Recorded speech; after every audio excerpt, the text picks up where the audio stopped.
Will eating fat help your health or hurt it?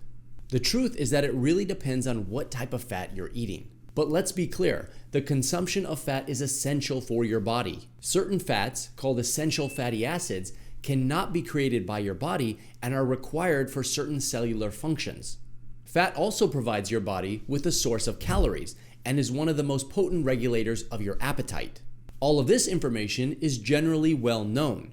What isn't as well known is the negative impact that using the wrong kind of unhealthy fats can have on your body.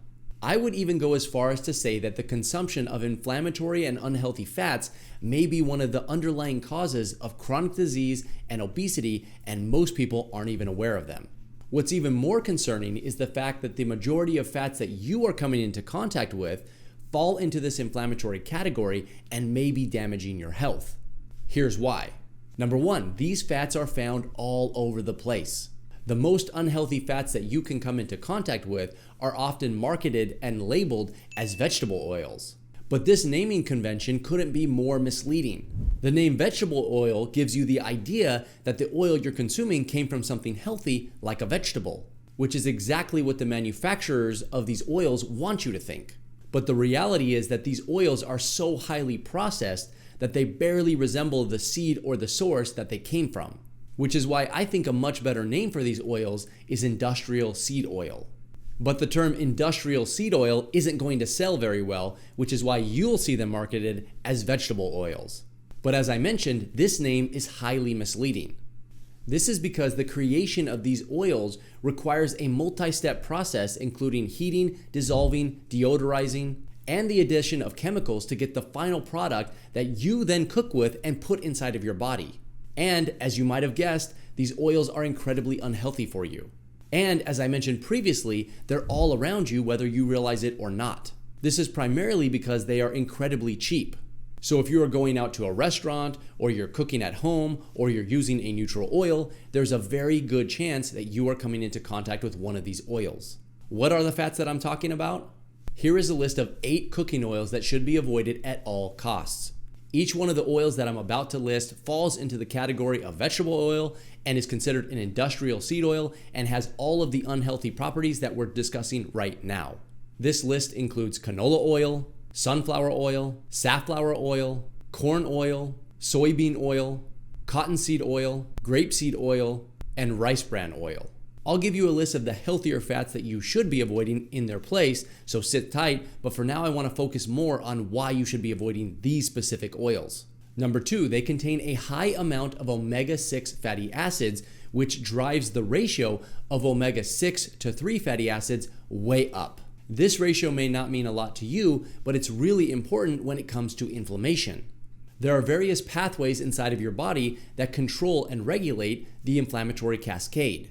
And there are levers that you can either push or pull to either drive up inflammation or drive down inflammation.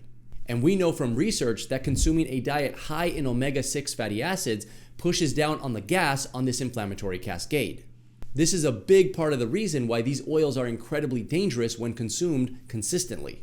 Inflammation is at the heart of just about every chronic disease that you can think of, and these oils contribute to that inflammatory process and therefore the creation of these diseases.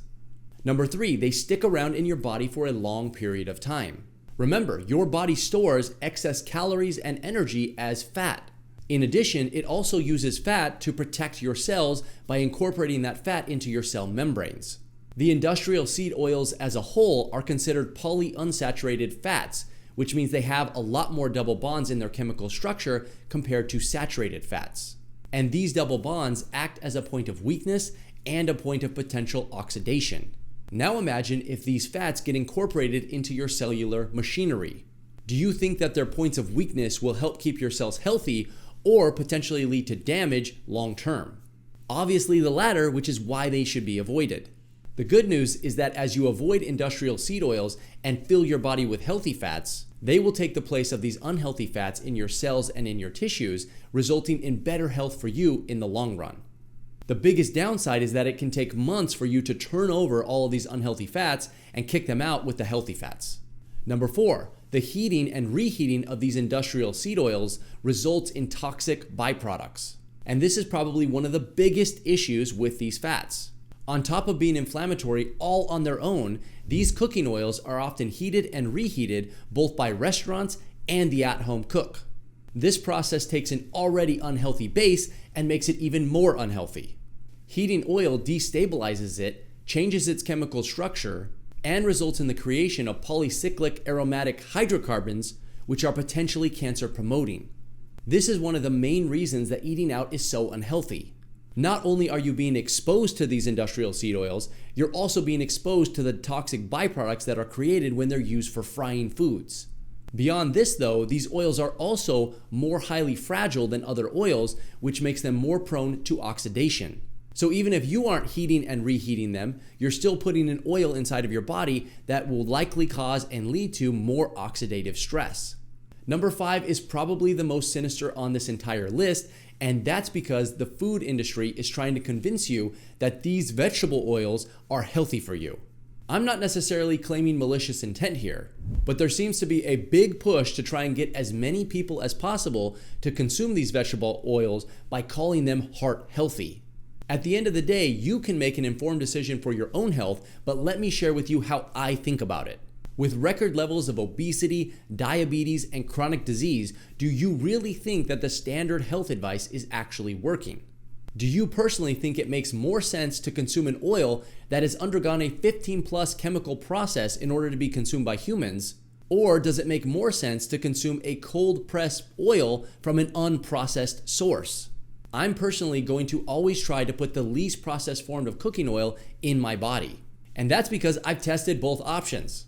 I know what it feels like to eat a lot of these industrial seed oils. I've done it in the past. And I also know what it feels like to eat a lot of unprocessed, healthy cooking oils.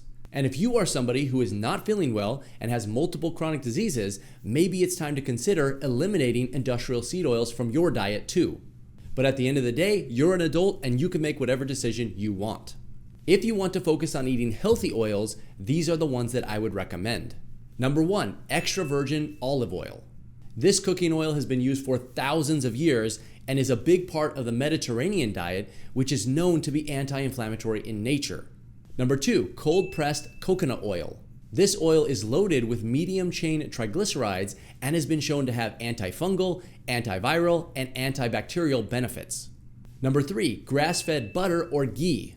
These two compounds contain conjugated linoleic acid as well as fat-soluble vitamins like vitamins A, D, E, and K2.